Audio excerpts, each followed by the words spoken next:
In today's lecture, we will see the fitting and different types of equipment used in fitting shops. So let's discuss one by one. This is a bench wise. You can see that this portion, this is a moving jaw, this is a fixed jaw, and this portion slides, and this is a base where we fit with the help of nut and bolt to the bench, and we keep or hold our job between these two jaws, and we perform any operation. And this is a handle to tighten or loosen these jaws, and this bench wise is made of grey cast iron. Another one is a hacksaw. Hacksaw are basically found in 250 mm to 300 mm of length. Hacksaws these are the hacksaw's teeth, and adjacent distance between these two teeth is called the pitch.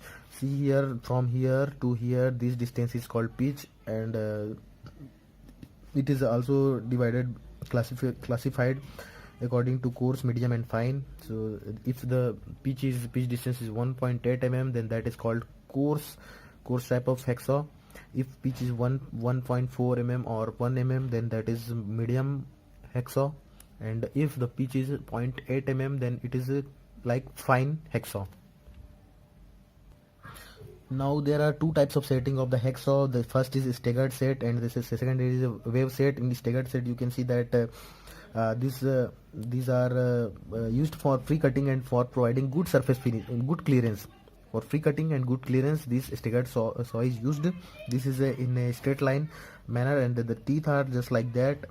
Teeth are like this. And in case of wave set, you can see that this is the side view, and this is the bottom view of this wave set hacksaw blade, and this is just like wave.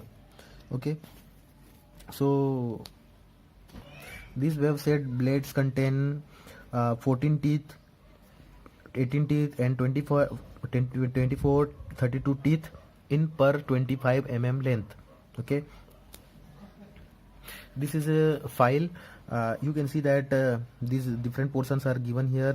It is found in the size of 300 mm, 250 mm, 150 mm, and 100 mm. And this is the tip of the file. This is a face. This portion is face. This is the edge.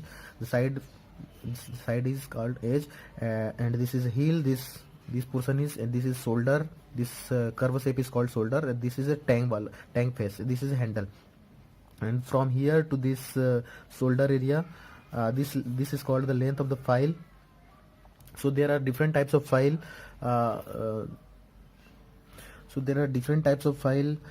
This is rough file. A rough file is used to remove more quantity of material from the surface. So and another is bastard file. This is used for ordinary filing process. And the third one is second cut file. It is used for good surface finishing. Smooth file is also used for good surface finishing, but it is used for removing less quantity of material. And dead smooth file is a file which is used for high grade finishing. Now let's see the type of cuts. The cuts are different types. First is single cut type. In this you can see that this is a single cut, and the angle between this angle with this is 60 degree. Okay, and second one is double cut file. Double cut file has an angle of 60 degree, around 50 to 60 degree, and another angle is 70 degree. This is a double cut file. You can see that these are in these ways, and the other cut is like this. So this is a double cut file. And the single cut file is used for filing soft materials like aluminium, brass, etc. Okay, and double cut file is used for filing hard materials like steel, bronze. Sorry, brass is a hard material. So double cut file is used for filing brass, but for filing soft materials like lead, tin, aluminium, this single cut file is used. And now let's see the rasp file. This is a rasp file. These are in half round shape, and this is used for filing soft materials like wood, leather, and other soft materials. Last one is curved cut file. This is used for filing the soft materials.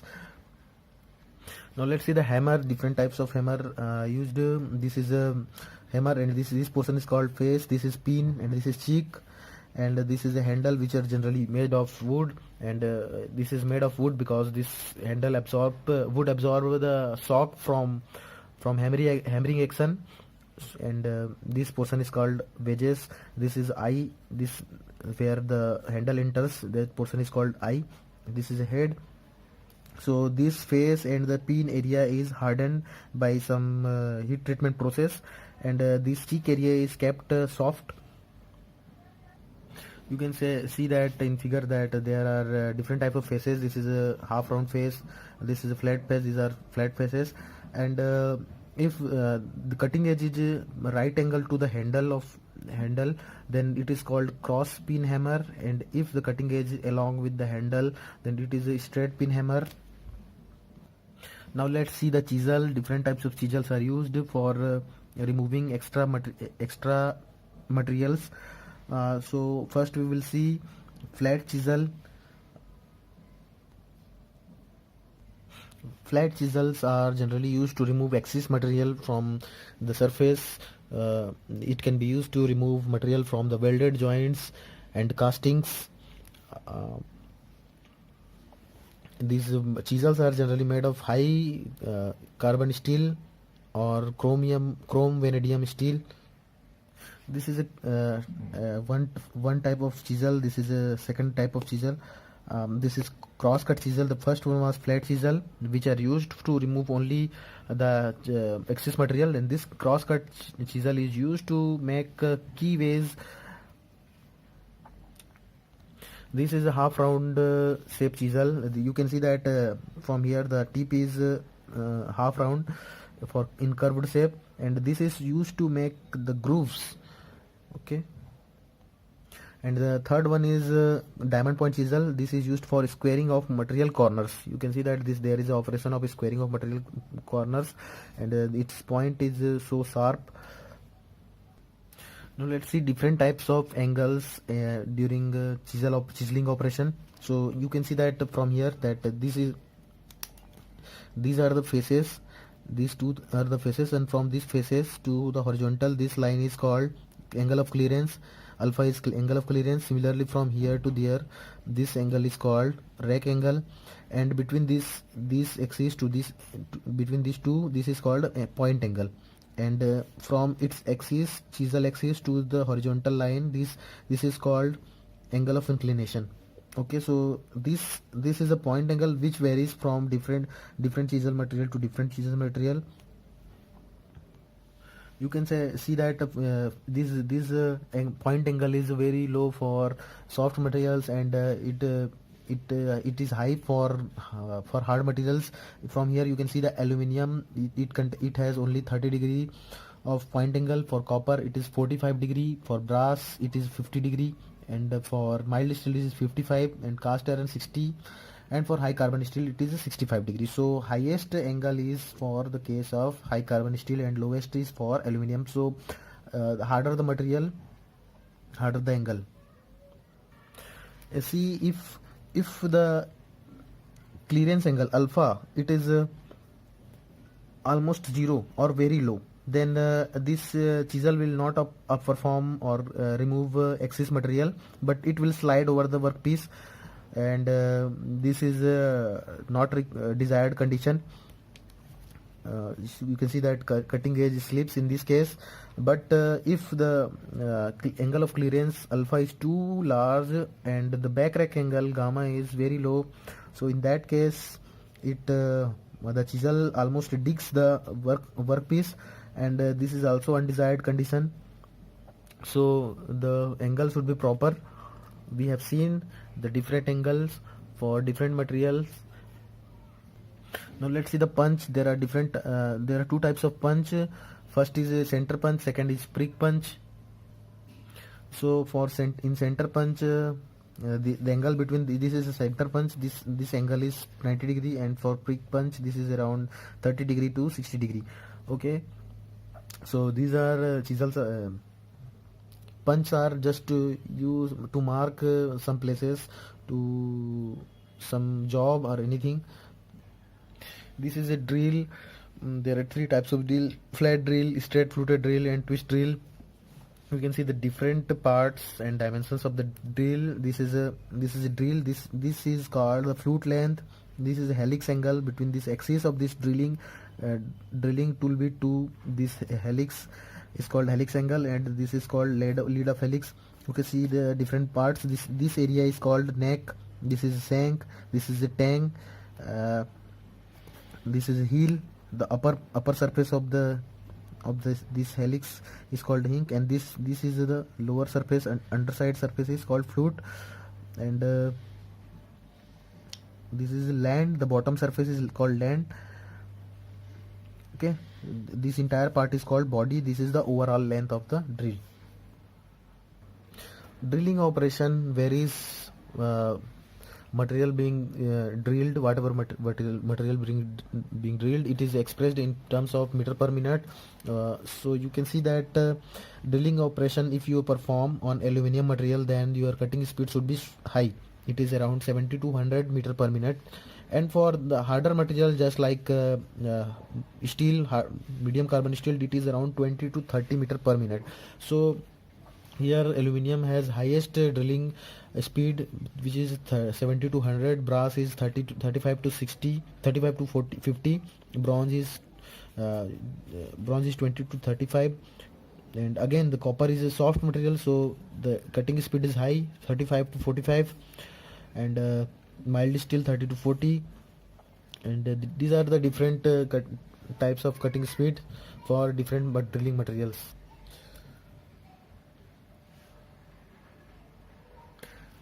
This is a cutting speed per minute formula is given by pi dn by 1000 meter per minute. Now let's see the taps. These taps are used to make internal threads. This is the tapping operation. This is the tap machine. This is a handle, and we are rotating this thing and creating internal threads inside this job.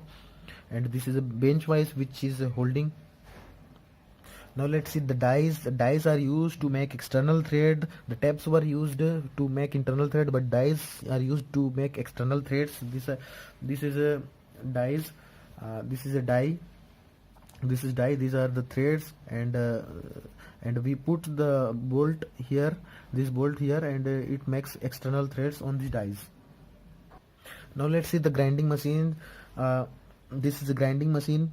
You can see that here these are the wheels, grinding abrasive wheels, and there are two types of wheel. These are fine grain, and these are the coarse grain, and there are different parts. It's like water pan is here to make it cool.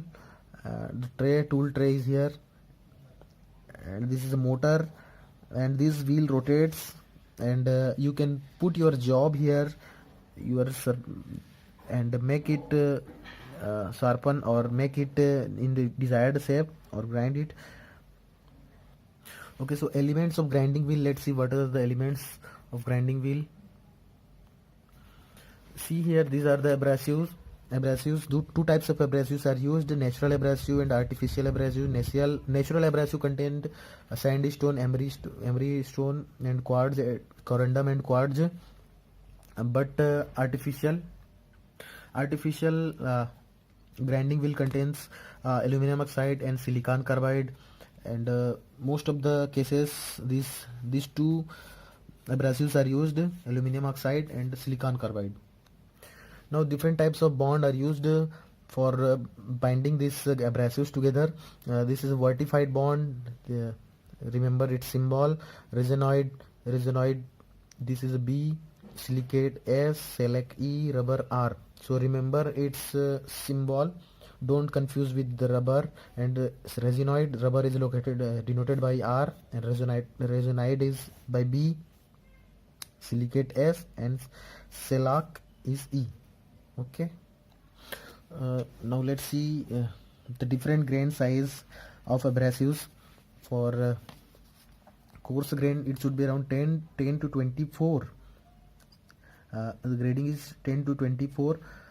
For medium, this is 30 to 60. For fine, it is 80 to 180, and for very fine, it is 220 to 600.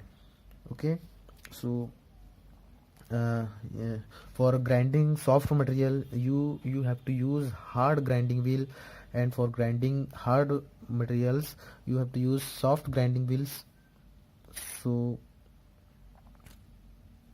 So according to this, the structure is defined as dense structure. For dense structure, dense structure, it varies. Structure code is between 1 to 8.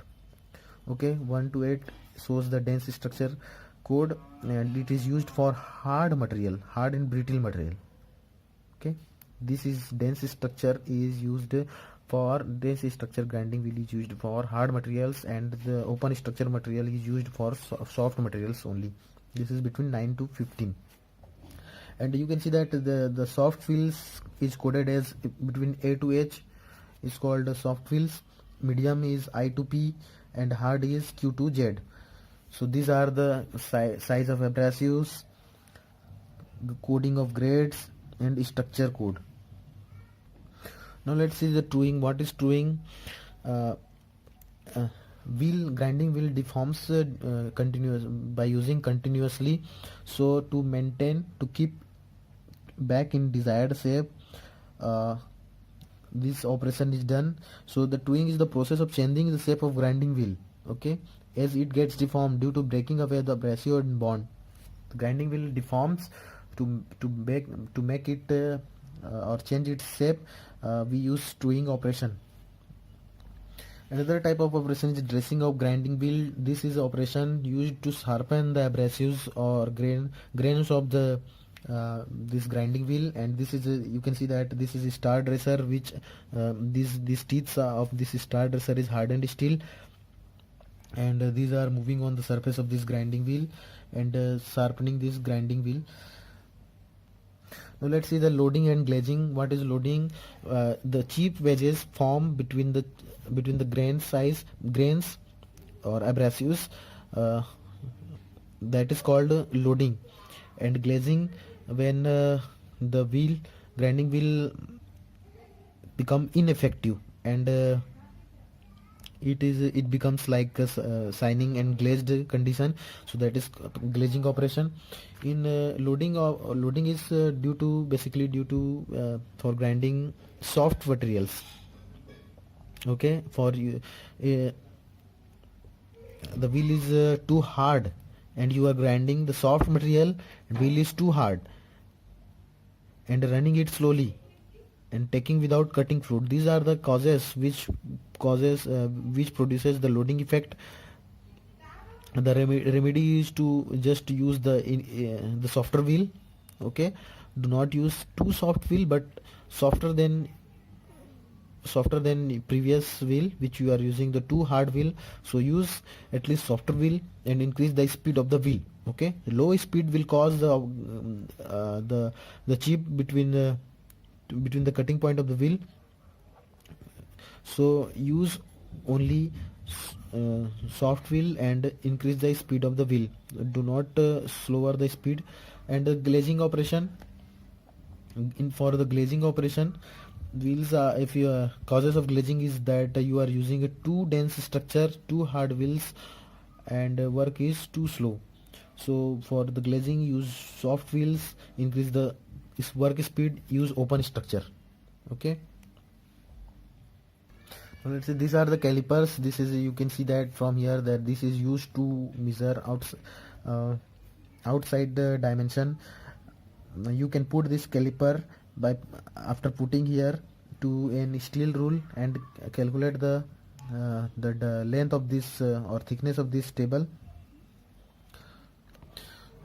These are outside caliper. This is measuring outside thickness of this thing, and this is inside caliper, which are measuring inside length between these two surface. These are the feeler gauges. Feeler gauges are basically used to check clearance between mating surfaces. Okay, and this is varies between 0.03 to 1 mm thickness. Okay, this 0.03 to 1 mm thickness, the feeler gauges are found, and this is used to check the clearance between the two surfaces. These are the snips which are used to cut the seats. uh, this is a blow lamp which is used to solder, brass and heating purposes. Kerosene oil is used inside this blow lamp to heat. These are the soldering operation. You can see that the 205 degree centigrade is around temperature, and lead and tin is used for soldering material. There are fluxes used in soldering operation. So first is corrosive fluxes and second is non-corrosive fluxes.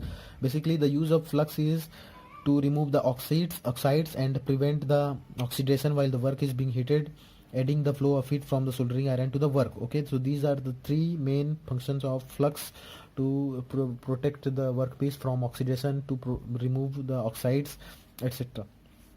And this is a corrosive flux. These fluxes contains the corrosive substance like zinc chloride and ammonium chloride, hydrogen chloride. And the non-corrosives are resin-based fluxes. They leave behind non-corrosive residues. These are the screwdrivers. These are pliers. This is a pivot, and you can see that this is a cross plier handle.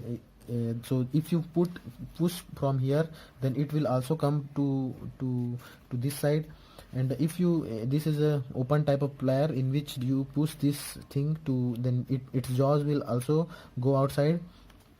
And these are the serrated jaws which is used to hold the object, and this is a non-serrated jaws. These are the diagonal cutting pliers which are used to cut the wires and cables. You have seen the pliers used by electrician. This portion is insulated by using some plastics. Tweezers are used to pick something where your finger can't reach. So these are the type of tweezer: straight point, flat point and curved point tweezers. You can see that this is a straight point, points are straight, this is a flat, and this is a curved shape. These are the open end and double end spanners. This is a ring spanner. This is adjustable or screw wrench. This is a pipe wrench which is used in piping operations. This is called Allen key. This shape you can see that it is hexagonal in shape, and it is used to tighten the screws. This is a tri square. You can see that this is used basically to check the flatness or squareness of the machined surface. See, this is a 90-degree angle, and this is how we use to check the flatness, squareness and flatness of any machined component. These are the machine component. This is a screw gauge or micrometer which is used to measure very minor dimension. Its least count is 0.01 mm. This is vernier calipers which is used to measure the depth or length or anything. Its least count is 0.02 mm. These are the dial test indicator which is used to check the flatness of the surface. Okay, from here we have seen the second chapter which was fitting shop, and now next we will see the sheet metal shop, and we will discuss it in next video. So please friend, like my video, comment and motivate me so that I will upload more videos and try to explain everything in detail. Okay, so thank you.